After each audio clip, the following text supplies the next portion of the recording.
यह सारा सामान ध्यान से रखो, आज तुम्हारी शादी है तो कोई भी चीज़ आगे पीछे नहीं होनी चाहिए। मैं कमरे में एकदम बेजार से बनी बैठी थी। अपनी बहन की आवाज़ पर उठकर उसे देखा था, जो न सिर्फ मुझसे बड़ी थी बल्कि शादीशुदा भी थी और अपने पूरे ससुराल के साथ मेरी शादी में शामिल होने के लिए आई थी। आज मेरी शादी थी। हालांकि मेरा होने वाला पति अच्छा था, दिखने में भी खूबसूरत था, पढ़ा लिखा भी था, कोई कमी नहीं थी, मगर मैं फिर भी खुश नहीं हो पा रही थी। ना ही मुझ में वह जोश था जो हर उस लड़की में होता है जिसकी शादी होने वाली होती है, और उसकी वजह सिर्फ और सिर्फ यह थी कि मेरी शादी एक गांव में हो रही थी। मेरी तो हमेशा से यही इच्छा थी कि जिस तरह हम शहर में रहते हैं वैसे ही मेरी शादी भी शहर में ही होगी, जहां हर तरह की सहूलियत मौजूद होती है। लेकिन अभी मेरी पढ़ाई पूरी हो ही पाई थी कि मम्मी पापा के दर पर एक रिश्तेदारों में से कोई मेरा रिश्ता लेकर आ गया। लड़के का नाम अंकित था, जो अच्छा खासा हैंडसम और प्यारा लड़का था। खाते पीते घराने से भी संबंध रखता था, सब और संस्कारी भी था। लेकिन वही बात कि वह गांव से था। उनकी अपनी ढेर सारी जमीन थी जिन्हें वह अपने भाइयों के साथ मिलकर संभालता था। मम्मी पापा और भाइयों को वह लड़का और उसके घर वाले अच्छे लगे थे, तभी मिल मिलाकर मेरा अंकित के साथ रिश्ता तय कर दिया गया था। और मुझे एक बार भी नहीं पूछा गया था, ना ही मैंने अंकित को देखा था। वैसे तो मेरी ज़िंदगी का हर फैसला लेने का हक मम्मी पापा को ही था, मगर एक बार उन्हें पूछना तो चाहिए था कि मैं उन्हें बता पाती कि मुझे गांव में शादी नहीं करनी। मगर मेरे तो कुछ कहने की नौबत ही नहीं आई थी। मम्मी पापा अंकित के घर वालों को जवाब दे चुके थे और अब अपनी ज़बान से पलट नहीं सकते थे, और फिर मैं भी हालात के आगे खुद को छोड़ दिया और चुप हो गई। और आज सारी तैयारियां पूरी करने के बाद मेरी अंकित से शादी थी। अपनी बहन के साथ मैं पार्लर गई, वहां से सीधा मैरिज हॉल, और फिर बारात आने के बाद शादी भी संपन्न हुई थी। खाना खाने के दौर चला और फिर मैं विदा होकर अंकित के साथ उसके गांव घर पे आ गई। लेकिन मैं अब तक अंकित को नहीं देखी थी कि वह कैसा है कैसा नहीं, क्योंकि उसने अपने चेहरे पर सेहरा बांध रखा था जिससे उसका ज़रा भी चेहरा नज़र नहीं आ रहा था। हालांकि सब लोगों ने कहा भी कि दूल्हा का सेहरा हटाओ, लेकिन अंकित ने अपना चेहरा नहीं हटाया था। अंकित की माँ कहने लगी, हमारे यहाँ रिवाज है कि दूल्हा अपनी होने वाली दुल्हन को अपना चेहरा नहीं दिखाता है, नहीं तो अब शगुन होती है। लेकिन सबसे मुझे यही सुनने को मिला था कि अंकित बहुत ही अच्छा और खूबसूरत लड़का है, और तुम्हारी और अंकित की जोड़ी चांद सूरज की जोड़ी है।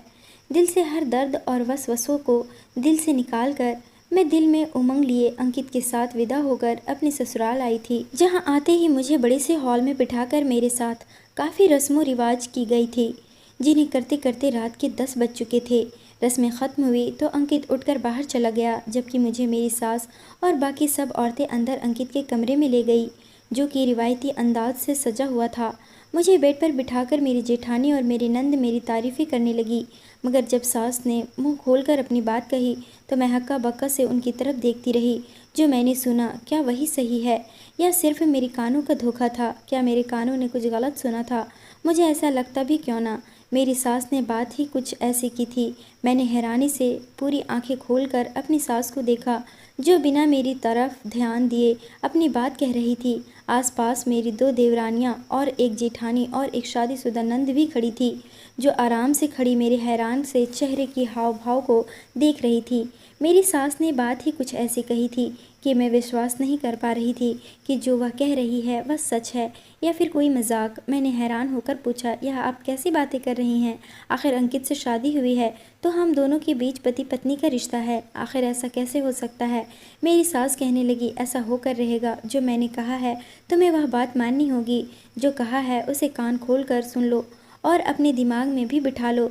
तुम्हें अपने पति का चेहरा नहीं देखना है, और तब तक बिल्कुल नहीं जब तक तुम एक बच्चे को जन्म नहीं दे देती। उसके बाद बेशक जितना मर्जी उसका चेहरा देखना, मगर इससे पहले हरगिज नहीं, क्योंकि अगर तुमने अपने पति का चेहरा देख लिया, वह भी बच्चे के जन्म देने से पहले, तो तुम्हारा बच्चा अपाहिज पैदा होगा। यह सुनकर मैं जितना हैरान होती उससे ज़्यादा मुझे इस बात की टेंशन थी कि ऐसा कैसे मुमकिन था कि मैं अपने पति के साथ रहती और उसे ना देखती, जानबूझकर ना भी देखी तो अनजाने में भी मेरी उस पर नज़र पड़ ही सकती थी।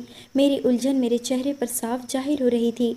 मेरी जेठानी ने कहा, चिंता मत करो, हम देवर जी को भी समझा देंगे। शायद मेरी जेठानी समझ गई थी कि मैं क्या सोच रही थी, तभी उसके यूं कहने पर मेरे तने हुए हाव भाव थोड़े ढीले पड़े थे। मेरी सास और बाकी सबके जाने के बाद मैं यही सोचती हुई बेड से टेक लगाकर बैठ गई कि आखिर यह सब कैसे अजीबो गरीब रस्में हैं। मगर जेठानी को वापस आते देखकर मैं सीधी होकर बैठी। मेरी जेठानी कहने लगी, तुम्हें परेशान होने की ज़रूरत नहीं है, जो होगा जैसा होगा तुम्हारे लिए अच्छा ही होगा। मैं भी जब यहाँ इस घर में आई थी तो मेरे साथ भी ऐसा ही हुआ था और मैं भी तुम्हारी तरह पहले बहुत घबराई थी, लेकिन भगवान का धन्यवाद है कि जल्दी ही मुन्ना पैदा हो गया, जिसके बाद मुझ पर ऐसी कोई पाबंदी ना रही। मेरी जेठानी ने अपने बड़े बेटे का जिक्र करते हुए कहा, मुझे इस बात की चिंता नहीं है कि पति को अवॉइड कैसे करूँगी। चिंता तो इस बात की है कि अगर मैं बहुत देर से यानी 1-2 साल गुजर जाने के बाद भी उम्मीद से ना हुई तो फिर। मैंने अपनी जेठानी से सवाल किया तो मेरी जेठानी ने गौर से मुझे देखा और फिर यह कहकर कमरे से बाहर चली गई कि जो होगा अच्छा ही होगा, अच्छे की उम्मीद रखो और ज़्यादा सोच विचार मत करो। मैं चुपचाप आंखें मूंदी और एक बार फिर बेड के तकिए से टेक लगाकर बैठ गई थी। जब कमरे का दरवाज़ा खुला, घूंघट की आड़ से मैंने देखा तो आने वाला मेरा पति था और मैंने फ़ौरन अपनी सांस रोक सी ली थी। सबके मुंह से मैं अंकित की बेहद तारीफ़ें सुननी थी, मगर अब मैं बहुत नर्वस हो रही थी। वह मेरे करीब आकर बैठा तो वही बातें दोहरा रहा था जो मेरी सास ने मुझे कही थी। अंकित कहने लगा, यह हमारे गांव में सदियों पुराना रिवाज है। यहाँ दुल्हन बच्चे की पहली पैदाइश से पहले अपने पति का चेहरा नहीं देखा करती और तुम भी इस रिवाज को पूरे दिल से अपनाना। हालांकि मेरा दिल बहुत मचल रहा था कि मैं अंकित का चेहरा देखूं, लेकिन मैं चाहकर भी अपनी नज़र उठा नहीं पा रही थी।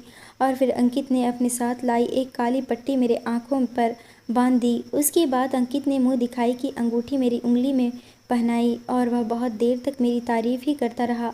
वैसे तो मेरी शादी की पहली रात बहुत ही हसीन गुजरी थी। शादी से पहले जो डर था वह अंकित की बाहों में समाते ही ख़त्म हो चुका था, लेकिन वही एक बात मेरे दिल में अटकी हुई थी कि मैं अंकित को देखना चाहती थी।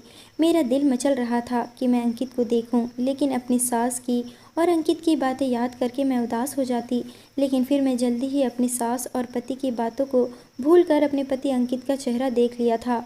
सुबह 6 बजे मेरी आँख खुली तो मैं अपनी आँखों से बंधी पट्टी उतारी और अंकित पर नज़र डाली थी। अंकित बेखबर सो रहा था। अंकित को मैं वैसा ही पाया था जैसा सबसे सुना था। अंकित के इतने मासूम और प्यारे से चेहरे को देखकर मुझे उस पर ढेर सारा प्यार उमड़ आया था। जी चाहा कि अंकित के गाल पर अपने प्यार की मोहर लगा दूं और अपने इस इरादे को पूरा करने के लिए मैं अंकित के गाल के पास अपने होंठ ले भी गई। फिर अचानक ही रुक गई, क्योंकि मैं ऐसा नहीं कर सकती थी। अगर अंकित को ज़रा भी भनक पड़ जाती है कि मैं उसका चेहरा देख लिया है तो फिर वह गुस्सा हो जाता। शादी के अगले दिन मेरी सास और बाकी सब ने पूछा तो मैंने कह दिया कि मैं रस्म के अनुसार अपने पति का चेहरा नहीं देखा है। मेरी बात सुनकर घर वाले खुश हो गए थे और मुझे समझाने लगे कि जब तक बच्चा नहीं हो जाता तो इस बात का ध्यान रखना कि यह रस्म टूटनी नहीं चाहिए। भूल कर भी अपने पति का चेहरा मत देखना। अगर तुमने यह गलती कर दी तो तुम एक अपाहिज बच्चे को जन्म दोगी, इसलिए हमारी बातों को इग्नोर मत करना। खैर, मैं इन बातों को नहीं मानती थी। मैंने ऐसे ही सबको विश्वास दिला दिया कि मैं इस रस्म को पूरे दिलो जान से निभाऊंगी और मेरी बात सुनकर सब घर वाले खुश हो गए थे। मैं भी किसी पर जाहिर नहीं होने दिया था कि रात को अंकित की नज़र बचाकर मैंने अंकित का चेहरा देख लिया था। भला मैं अपने पति को देखे बिना कैसे रह सकती थी, इसलिए मैंने अपने ससुराल वालों की बात नहीं मानी। कभी कभी मुझे घबराहट और डर भी महसूस होता था कि कहीं सच में मेरी औलाद अपाहिज पैदा ना हो, मगर मैं यह सब सोचकर खुद को तसल्ली दे लेती कि यह सब दकियानुसी बातें हैं, गाँव की गवार सोच है। भगवान जो करेगा अच्छा ही करेगा। इंसानों को क्या खबर कि आगे क्या होने वाला है, और भला पति की शक्ल देख लेने से औलाद क्यों अपाहिज पैदा होने लगी। मेरी ज़िंदगी इन झंझटों और दकियानुसी बातों से बेपरवाह बड़े मज़े से गुजर रही थी। मैं एक पढ़ी लिखी फैमिली से संबंध रखती थी। हम 4 बहन भाई थे, 2 बहनें और 2 भाई। हम चारों ही अच्छे खासे पढ़े लिखे थे। जब तक मैं पढ़ाई से फ्री हुई तो तीनों बहन भाइयों की शादियां हो चुकी थी और वह अपनी शादीशुदा ज़िंदगी में बेहद खुश थे। मेरे मम्मी पापा भी पढ़े लिखे थे, तभी ज़िंदगी बड़े ही शाही अंदाज में गुजरी थी। पापा का अपना गारमेंट्स का बिजनेस था जिसे पापा और दोनों भाई मिलकर संभाल रहे थे। भाभी भी अच्छी थी जो मुझे बहनों की तरह पेश आती थी और हमने कभी भी उनको किसी तरह की दकियानुसी रस्म का हिस्सा नहीं बनाया था और ना ही कभी खुद ऐसी रस्मों का हिस्सा बने थे। मैं पढ़ाई पूरे करने के बाद कुछ करना चाहती थी, क्योंकि मैंने फ़ैशन डिज़ाइनिंग की डिग्री ली हुई थी। मेरा इरादा था कि मैं अपना एक फ़ैशन बुटीक खोलूँगी, लेकिन आनन फानन में की जाने वाली मेरी शादी ने मेरी सारी इच्छाओं और सारे सपनों पर पानी फेर दिया था, जिसकी वजह से आज मैं इस गाँव में बैठी हुई थी, शादीशुदा होकर और बेकार की रस्मोगार का हिस्सा बनकर, जिन पर मैं चिढ़ कर रह जाती। लेकिन जब अंकित की तरफ देखती तो दिल में ढेर सारा सुकून उतर जाता था। अंकित मुझसे प्यार भी बहुत करता था। वह गांव की और लोगों की तरफ नहीं था, पढ़ा लिखा था, लेकिन उनकी अपनी इतनी ज़मीन थी कि वह उन्हीं ज़मीनों पर मजदूर लगाकर काम करवाया करते थे और उनके घर में पैसे की कोई कमी नहीं थी। अंकित के प्यार ने मेरे अंदर के अधूरेपन को भर दिया था। जो गांव मुझे पहले बुरा लगता था, अब अंकित की वजह से वह गांव मुझे पसंद आने लगा था। लेकिन रस्म के अनुसार अंकित दिन में मेरे सामने नहीं आता था, लेकिन रात को वह मेरे पास आता तो मेरे चेहरे पर एक काली पट्टी बांध देता और मुझे ढेर सारा प्यार करता। अंकित की बाहों में समाते ही मैं भी पूरे दिन की थकान भूल जाती थी। अंकित मुझसे माफ़ी मांगता कि सोनिया, मुझे माफ़ कर दो जो तुम्हें इस तरह इस रस्म रिवाजों का हिस्सा बनना पड़ रहा है। मैं पढ़ा लिखा आदमी हूँ, मैं इन बातों को नहीं मानता, लेकिन यह गाँव के लोग हैं, यह इन बातों में बहुत विश्वास रखते हैं, इसलिए मुझे भी इन बातों को मानना पड़ता है। मैं भी अंकित से कह देती, अंकित कोई बात नहीं, मैं तुम्हें नहीं देख सकती तो क्या हुआ, लेकिन तुम्हारी यह प्यार भरी बातें तो सुन सकती हूँ, तुम्हारे प्यार को दिल से महसूस कर सकती हूँ। अंकित के सोते ही मैं वह पट्टी उतार देती और जी भर के अंकित को देखा करती थी। मैंने किसी पर जाहिर नहीं होने दिया था। और फिर अचानक एक दिन मेरी तबीयत खराब हो गई, इतनी कि मैं बेहोश हो गई। घर वाले और मेरा पति मुझे गाँव के इकलौते क्लिनिक में ले गए, जहाँ जाकर मेरा चेकअप किया गया। मुझे जब होश आया तो सभी मेरे आसपास जमा थे। मुझे सबको अपने आसपास देखकर बेहद घबराहट हुई, लेकिन जब उस सब के चमकते और खुशी से भरपूर चेहरे देखे तो कुछ उलझ भी गई। वह सब खुशी से एक दूसरे से बातें कर रहे थे, चाहक रहे थे। वहाँ सब थे सिवाय मेरे पति अंकित के, और उसकी वजह मुझे पहले से मालूम थी कि जब तक मैं बच्चे को जन्म ना देती तब तक वह मेरे सामने अपना चेहरा लेकर नहीं आ सकता था, ताकि मैं उसे कहीं देख न लूँ। हालांकि वह सब नहीं जानते कि मैं तो अंकित को शादी की पहली रात से ही देख रही हूँ। मैंने यह सब सोचकर सर झटका ही था कि मेरी सास मेरे पास आई, मेरा माथा चूमकर मेरी बलाई ली और फिर मुझे बधाई देकर कहने लगी कि बधाई हो, तुम माँ बनने वाली हो, सदा खुश रहो, सुहागन रहो। सास के शब्द सुनकर पहले मैं उलझी, मगर जब बात समझ में आई तो खुशी से मेरा भी बुरा हाल हो गया। मैं दिल ही दिल में भगवान का धन्यवाद करने लगी कि अब जल्दी ही मैं बच्चे को जन्म दूंगी, जिसके बाद मेरे पति को मुझसे छुपना नहीं पड़ेगा। मैं यह खुशी अपने पति के साथ बांटना चाहती थी, मगर वह यहाँ नहीं था, क्योंकि हमारे बीच दकियानुसी रस्मों की दीवार खड़ी थी। क्लिनिक से वे लोग मुझे घर ले आए। रात को जब मैं आंखें मूंदे लेटी थी तब मेरा पति मेरे पास आया, मुझे सोया समझकर मुझे बधाई दी। मैं बहुत खुश थी और मेरा बहुत ज़्यादा ख्याल रखा जा रहा था। कुछ दिनों से मैं एक बात नोट कर रही थी जो मुझे हैरान भी बहुत करती थी कि जब मैं सो जाती हूँ तो अंकित रात को पता नहीं क्या बड़बड़ाता रहता था। एक बार ऐसे ही उसके बड़बड़ाने से मेरी आंख खुल गई तो मैंने देखा कि उसकी आंखों में आंसू थे और वह रो रो कर भगवान से माफ़ी मांग रहा था कि मैं औलाद के लालच में ये क्या कर दिया, भगवान मुझे माफ़ कर देना। मैंने जो कुछ किया वह औलाद के लालच में किया है। मुझे नहीं पता था कि मेरे हाथों इतना बड़ा पाप हो जाएगा। भगवान मेरे इस पाप को माफ़ कर दे। मुझे कुछ समझ नहीं आ रहा था कि अंकित ऐसा क्यों कह रहा था, और यह सिर्फ एक दिन की बात नहीं थी, बल्कि मैं रोजाना ही अब उसको यह करते देखा करती थी। वह समझता था कि मैं सो गई हूँ, लेकिन मैं सिर्फ सोने का नाटक करती थी और उसको रोते हुए और भगवान से माफ़ी मांगते हुए देखा करती थी। मुझे समझ नहीं आता था कि आखिर वह ऐसा क्यों करता है, और यह सिलसिला तभी से शुरू हुआ था जब मैं उम्मीद से हुई थी। इससे पहले ऐसा कुछ भी नहीं था। वो रोज़ भगवान से माफ़ी मांगा करता था। मुझे तो अब डर लगने लगा था कि कहीं मेरे पति को पता तो नहीं चल गया कि मैंने उसे देख रखा है, और अब से नहीं बल्कि शादी की रात से ही। कहीं मेरा बच्चा सच में अपाहिज पैदा ना हो। मैं अब बेतहाशा घबराने लगी थी। मुझे यह हमेशा से यह दकियानुसी अजीबो गरीब रिवाज बिल्कुल भी पसंद नहीं थे, लेकिन अब मैं घबराने लगी थी कि कहीं मेरा बच्चा अपाहिज पैदा ना हो, और इसी वजह से मैं बहुत ज़्यादा डरी डरी सी रहने लगी थी। मुझ में इतनी हिम्मत भी नहीं थी कि मैं अंकित से कुछ पूछ सकती, क्योंकि मुझे डर था कि आगे से उसने भी मुझसे सवाल कर लिया कि तुम्हें मना करने के बावजूद मुझे क्यों देखा, तो मैं उसे क्या जवाब दूंगी। बस यही सोचकर मैं चुप हो जाती। समय गुजरने के साथ साथ मेरे दिमाग में अजीब अजीब सी सोच आने लगी थी, जिनको मैं चाहकर भी झक नहीं पाती थी। समय धीरे धीरे गुजरने लगा था, लेकिन मेरे पति का यह रूटीन ख़त्म नहीं हुआ था कि वह रोज़ रात को उठकर रो रो कर भगवान से माफ़ी मांगा करता था। और मेरी परेशानी जो कि तू बनी हुई थी, मैं पहले से भी ज़्यादा चुप चुप रहने लगी थी। मेरा 9वां महीना ख़त्म होने वाला था जब मेरी तबीयत ख़राब होना शुरू हुई। सब लोग मुझे लेकर गांव के ही क्लिनिक की तरफ रवाना हुए। मेरी डिलीवरी का समय आ गया था। मुझे जल्दी ही डिलीवरी के लिए ले जाया गया, और फिर जब डिलीवरी हुई तो नर्स बच्चे को लेकर एक तरफ चली गई। मुझे दूसरे रूम में शिफ्ट कर दिया गया और मेरी तबीयत पहले से अच्छी थी। सब लोग मुझसे मिलने के लिए आ रहे थे, लेकिन उन सब के चेहरे के जो भाव थे वह कुछ अलग से थे, जैसे वह खुश नहीं थे, और यही बात मुझे परेशान कर रही थी। नर्स ने अभी तक बच्चा मुझे नहीं दिखाया था। सब लोग बच्चे से मिल चुके थे, लेकिन कोई भी मुझे बता नहीं रहा था कि वह कैसा है। सबके बाहर जाने के बाद मैं नर्स से बच्चे के बारे में पूछा तो नर्स बच्चे को कमरे में लेकर आई, और जब मैं अपने बच्चे की शक्ल देखी तो पैरों तले से ज़मीन निकल गई और समझ गई कि मेरा पति क्यों भगवान से कहता था कि मुझे माफ़ कर दे, क्योंकि ज़रूर उसने औलाद के लिए किसी मजलूम पर जुल्म किया होगा, तभी तो उसकी औलाद ऐसी पैदा हुई थी। मेरा बच्चा नॉर्मल नहीं था, मेरा बच्चा कुछ अलग अलग ही टाइप का बच्चा था। उसकी आंखें ख़राब थी और चेहरा बाकी शरीर की तुलना में बहुत छोटा सा था। उसे देखकर मेरे दिल को एक धक्का सा लगा था, क्योंकि ऐसा कुछ तो मैंने सोचा भी नहीं था। मेरी आंखों से लगातार आंसू बहने लगे कि मेरे पति के किए की सज़ा मुझे क्यों मिली। हर बार चेकअप कराने के बाद मेरी डॉक्टर यही कहती थी कि बच्चा बिल्कुल ठीक है और उसकी ग्रोथ भी बहुत अच्छी हो रही है। हमारे घर आने वाली एक मशहूर दाई ने यह भी बताया था कि लड़का होगा, और ऐसा ही था। मेरा लड़का ही पैदा हुआ था, मगर अब नॉर्मल। मैंने बच्चे को देखकर बिना उसे थामे फूट फूट कर रोना शुरू कर दिया था। एक तरफ मुझे लग रहा था यह सब मेरी वजह से हुआ है। ना मैं अपनी सास के खिलाफ जाकर उनकी रस्म व रिवाज को तोड़ती, और ना शादी की रात से लेकर आज तक अपने पति का चेहरा देखती, और ना ही मेरा बच्चा यूं अपाहिज अब नॉर्मल पैदा होता।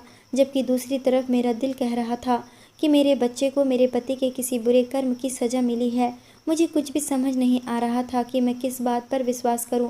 नर्स मुझे रोता देखकर तसल्ली देकर उस बच्चे को मेरे पास लेटाकर चली गई, तो मैं खुद को संभालने की कोशिश करने लगी। अब मुझे अपने ससुराल वालों की अजीब और फीके रवैये नज़र आ रही थी कि यकीनन वह इसी वजह से मुझे कटे कटे और नाराज़ थे, लेकिन इस समय मेरा कोई भी दोष नहीं था, ना ही जानबूझकर मैंने कुछ किया था। मेरा पति अंकित एक बार भी मेरे सामने नहीं आया था, न ही बच्चे से मिला था। शायद उसे भी पता चल चुका था कि हमारे घर अब नॉर्मल बच्चे ने जन्म लिया है, तभी तो वह एक बार भी मुझे या अपने बच्चे को देखने नहीं आया था।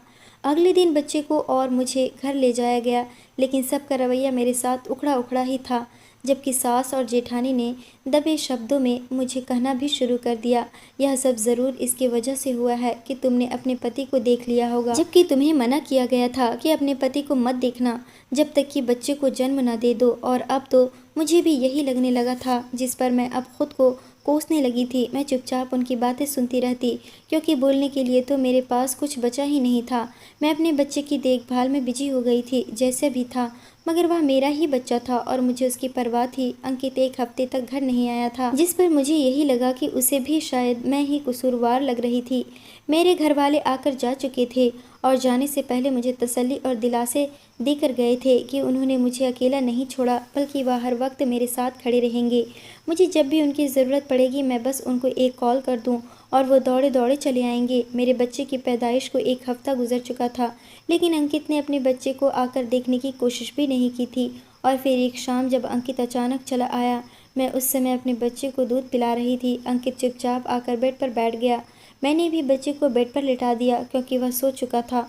थोड़ी देर तक वह बच्चे को देखता रहा और फिर अपने बच्चे से लिपट कर फूट फूट कर रोने लगा। मैंने दरवाज़ा बंद कर दिया और उसे चुप करवाने की कोशिश न की, ताकि उसने दिल का सारा गम निकल सके। काफ़ी देर रोने के बाद वह खुद ही चुप हो गया था, और काफ़ी देर सर झुकाए बैठे रहने के बाद उसने मेरे आगे हाथ जोड़ दिए। यह मेरे लिए काफ़ी हैरानी का कारण था, मगर वह बोला कि मुझे माफ़ कर दो सोनिया, मेरे गुनाहों की सज़ा हमारे बेटे को मिली, मगर मैं ऐसा नहीं चाहता था। मैं भगवान से माफ़ी भी मांगी थी, मगर शायद भगवान ने मुझे माफ़ नहीं किया, तभी मेरे यहाँ ऐसे औलाद पैदा हुई। मुझे हैरत हुई, आज अंकित सब कुछ अपने मुँह से बता रहा था जो मैंने उस रातों को माफ़ी मांगते हुए देखा था। मैंने कहा, अंकित कैसा गुनाह? मेरे पूछने पर वह चुप हो गया और सर को झुका लिया। मुझे लगा कि शायद वह मुझे कुछ बताना नहीं चाहता, इसलिए वह चुप हो गया है। मैं उसे चुप देखकर कमरे से बाहर निकलने लगी कि तभी उसकी आवाज़ ने मेरे कदम रोक लिए थे।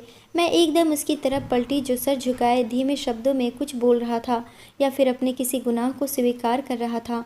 अंकित कह रहा था कि शादी की रात माँ ने मुझे समझाकर भेजा था कि मैं तुम्हें अपना चेहरा किसी हाल में ना देखने दूँ, नहीं तो बच्चा अपाहिज पैदा होगा। इससे पहले भी मैंने भाभी भाई के समय पर भी यह सुन रखा था, मगर मैं इन सब बातों को नहीं मानता था और इन सब बातों को पुरानी रस्म व रिवाज मानता था, लेकिन फिर भी मेरी माँ ने इतने विश्वास के साथ मुझे समझाया था कि मेरे दिल में भी यह कहीं ना कहीं बैठ गया था कि माँ की बात को मान लेना चाहिए। आखिर इसमें हर्ज ही क्या है। जब मैं रात को तुम्हारे कमरे में आया, मैं रात को कमरे में यही सोच कर आया था कि मैं कोई रिस्क नहीं लूँगा, जो मेरी माँ ने कहा है वही करूँगा। लेकिन मैं जान गया था कि तुमने मेरा चेहरा देख लिया है। मैं पढ़ा लिखा इंसान हूँ और तुम्हारी तरफ खुद भी इन दकियानूसी बातों पर विश्वास नहीं रखता था। इसलिए मैंने खुद को यही कहकर तसल्ली दी थी कि ऐसा कुछ नहीं होता, यह सब हमारा वहम है और कुछ नहीं। यही सब सोचकर मैं सुकून से हो गया था। तुम रोज़ रात को मुझे देखती हो, यह बात मैं अच्छे से जानता था और मैं किसी और को कभी इस बारे में नहीं बताया था। सब कुछ ठीक चल रहा था। तुम मुझे बेहद पसंद थी और मैं एक खुशगवार तुम्हारे साथ एक खुशगवार ज़िंदगी गुजारना चाहता था। लेकिन जैसे जैसे समय गुजरता गया, मेरी बेचैनी बढ़ती जा रही थी। मैंने खुद को तसल्ली दे रखी थी, लेकिन फिर भी पता नहीं क्यों कहीं ना कहीं यह बात मेरे दिल में बैठी हुई थी कि कहीं तुम्हारा मेरा चेहरा देख लेने से हमारा बच्चा अपाहिज न हो जाए। मैं अभी इसी उलझन में था कि जब मुझे एक ज्योतिष मिला। हालांकि मैं ज्योतिषी की बातों पर विश्वास नहीं रखता हूँ, लेकिन फिर भी अपने दोस्तों के कहने पर मैंने अपना हाथ उसको दिखा दिया। तो उसने मुझसे कहा कि तुम्हारी ज़िंदगी में एक बहुत बड़ी आजमाइश आने वाली है, वह भी औलाद की सूरत में हो सकती है। मैं बहुत ज़्यादा डर गया था और अब मुझे वह रस्म सच लगने लगी थी कि कहीं बच्चे का जन्म होने से पहले पति का चेहरा देख लेने से औलाद सच में अपाहिज पैदा होती है। मैंने उसे ज्योतिषी की बात पर विश्वास कर लिया और फिर मैं उस ज्योतिषी से इस समस्या का हल पूछा, जिस पर ज्योतिषी ने तरीका बताया कि जिससे मेरी औलाद अपाहिज होने से बच सके। हालांकि मैं एक पढ़ा लिखा इंसान था और यह बात अच्छी तरह जानता था कि जो कुछ होता है भगवान की मर्जी से होता है, इंसान का इसमें कुछ बस नहीं होता। लेकिन उस समय मेरी अक्ल पर पर्दा पड़ गया था और मैं चाहता था कि वक्त से पहले ही मेरी हर समस्या सुलझ जाए। उस ज्योतिषी ने मुझे बताया कि मैं कोई लावारिस बच्चा जो कि अपाहिज हो या अब नॉर्मल हो, इसके आगे पीछे कोई ना हो, लाकर उसे ज्योतिषी के हवाले कर दूँ। मैंने हैरत से उससे पूछा कि तुम उस बच्चे का क्या करोगे, जिस पर उसने बताया कि उस बच्चों को मैं अपने पास रखूँगा, उसकी परवरिश करूँगा और उस बच्चे के जरिए भगवान तुम्हारे बच्चे को अपाहिज होने से बचाएगा। मुझे कुछ समझ तो नहीं आया, मगर मैं उसकी बात मान गया कि उस वक्त मुझे अपना बच्चा जो अभी भी दुनिया में नहीं आया था सही सलामत चाहिए था। मैंने उसकी बात मानकर कुछ दिनों के अंदर अंदर एक अनाथ अपाहिज बच्चा लाकर उसके हवाले कर दिया। उस बच्चे का इस दुनिया में कोई नहीं था। वह ज्योतिषी बच्चा लेकर चला गया अपने ठिकाने पर जहाँ वह रहता था। कुछ दिनों बाद मैं उस ज्योतिषी से मिलने उसके ठिकाने पर पहुंचा कि उससे पूछ सकूं कि वह बच्चे की परवरिश अच्छे से कर रहा है या नहीं।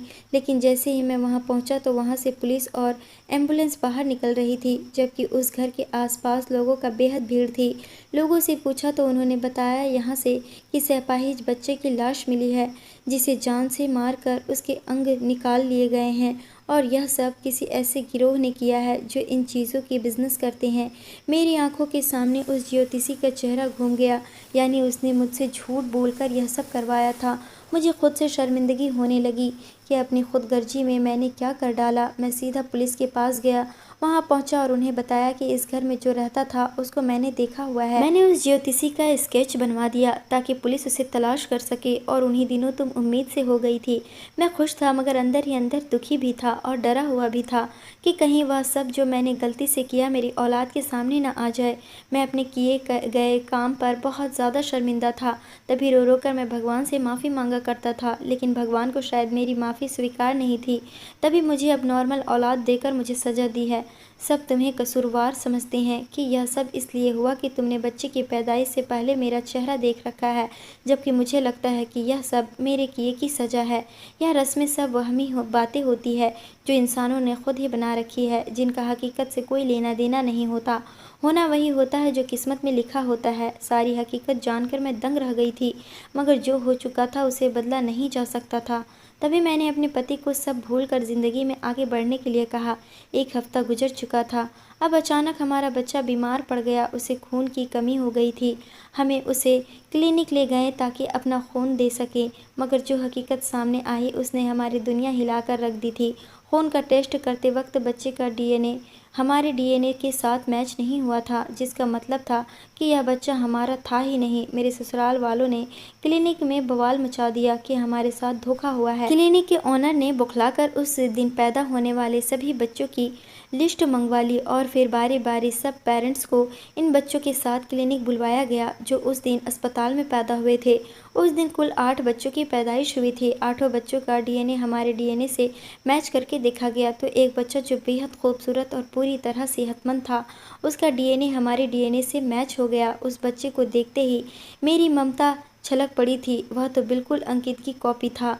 मैंने कसकर उसे अपने सीने से लगा लिया था और फिर हमारे पास जो एबनॉर्मल बच्चा था उसका डीएनए उस पेरेंट्स से मैच हो गया जिसके पास हमारा बच्चा था, यानी नर्स के लापरवाही से बच्चा बदल गया था। एबनॉर्मल बच्चे के पेरेंट्स बिल्कुल मानने को तैयार नहीं थे कि यह अब नॉर्मल बच्चा हमारा है। वह क्लिनिक वालों को झूठा ठहराने लगे और हमारे बच्चे को ले जाना चाहा, मगर हम उन्हें शहर के एक बड़े अस्पताल ले गए जहां डीएनए टेस्ट के जरिए यह बात साबित हो गई कि उनके पास हमारा ही बच्चा था। जिसके बाद उन्होंने रोते हुए हमारा बच्चा हमें दे दिया और अपना एबनॉर्मल बच्चा ले गए। हम खुशी खुशी घर आए। मेरी इज्जत ससुराल में बढ़ गई और उसके साथ ही हमें यह भी समझ आ गया कि रस्में झूठी होती है और जो होता है भगवान की मर्जी से होता है। और भगवान को अंकित का पछतावा और माफ़ी भी पसंद आई थी, इसलिए भगवान ने अंकित को माफ़ भी कर दिया था जो उसने हमें इतनी बड़ी आजमाइश से निकाल दिया था। आज मैं अपने 2 बच्चों और अंकित के साथ एक खुशहाल ज़िंदगी जी रही हूँ जिसमें किसी भी तरह की कोई दकियानूसी, सदियों पुरानी रस्मों रिवाज की कोई जगह नहीं है। दोस्तों वीडियो कैसा लगा कमेंट करके ज़रूर बताना। वीडियो को लाइक और चैनल सब्सक्राइब कर देना।